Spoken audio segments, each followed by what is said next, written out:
ನಮಸ್ಕಾರ. ನಾನು 4 ದಿನ ಸರಿ ಈ ಪ್ರಾಡಕ್ಟ್ ತಗೊಂಡು ನನಗೆ ಫುಲ್ ಶುಗರ್ ಆಗಿ ನಡೆಯಕ್ಕಾಗ್ತಿರಲಿಲ್ಲ. ಆಮೇಲೆ ಬೆರಳು ತೆಗ್ದಿದ್ದಾರೆ ಎಡಗಡೆ. ಬಹಳ ಪ್ರಾಬ್ಲಮ್ ಅಲ್ಲಿ ನಾನು ಏನಪ್ಪ ಈ ಜೀವನ ಬೇಡ ಅನ್ಸ್ಬಿಟ್ಟಿತ್ತು.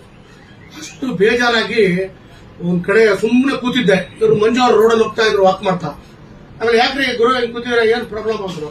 ಹಿಂಗೆ ಶುಗರ್ ಆಗ್ಬಿಟ್ಟಿದ್ದಾರೆ, ನನಗೆ ಬೆರಳು ತೆಗ್ದಿದ್ದಾರೆ, ಏನ್ರಿ ಜೀವನ ಬೇಡ.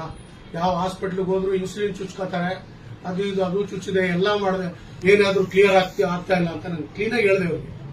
ಆವಾಗ ಇಲ್ಲ ಬನ್ನಿ ನೀವು ನಾಳೆ ನಾನೊಂದು ಪ್ರಾಡಕ್ಟ್ ಕೊಡ್ತೀನಿ, ಆಮೇಲೆ ನೀವು ಯೂಸ್ ಮಾಡಿ, ಆಮೇಲೆ ನನ್ಗೆ ರಿಸಲ್ಟ್ ಕೊಡಿ ಅದು. ಆಮೇಲೆ ಅದನ್ನ 1 ವಾರ ನಾನು ಬಿಡದಂಗ ಅವ್ರು ಯಾವ ರೀತಿ ಹೇಳಿದ್ರು ಅದೇ ರೀತಿ ಯೂಸ್ ಮಾಡಿದೆ. ನನ್ ಶುಗರು 600-700 ಇದ್ದದ್ದು ಖಾಲಿ ಹೊಟ್ಟೆಲ್ಲ 600 ಇರೋದು, ಊಟ ಮಾಡಿ 2 ವಾರದ ಮೇಲೆ 700 ಇರೋದು 250ಕ್ಕೆ ಬಂತು. ಅದು ಬಂದು ಹೇಳಿದೆ ಅವರಿಗೆ. ಆಮೇಲೆ ಬೆರಳಲ್ಲಿ ಗಾಯ ಇತ್ತು, ಅದು ವಾಸಿ ಆಗ್ತಿರ್ಲಿಲ್ಲ. ಇನ್ಸುಲಿನ್ ನಿಲ್ಲಿಸ್ಬಿಟ್ಟೆ ಇವ್ರು ಕೊಟ್ಮೇಲೆ. ಇವಾಗ ನಾನು 4 ತಿಂಗಳಿಂದ ಅದನ್ನ ಕ್ಲೀನ್ ಆಗಿ ಮನೆಯವರೆಲ್ಲರೂ ಉಪಯೋಗಿಸ್ತಿದೀವಿ. ನಾವು ಆರಾಮಾಗಿದ್ದೀವಿ.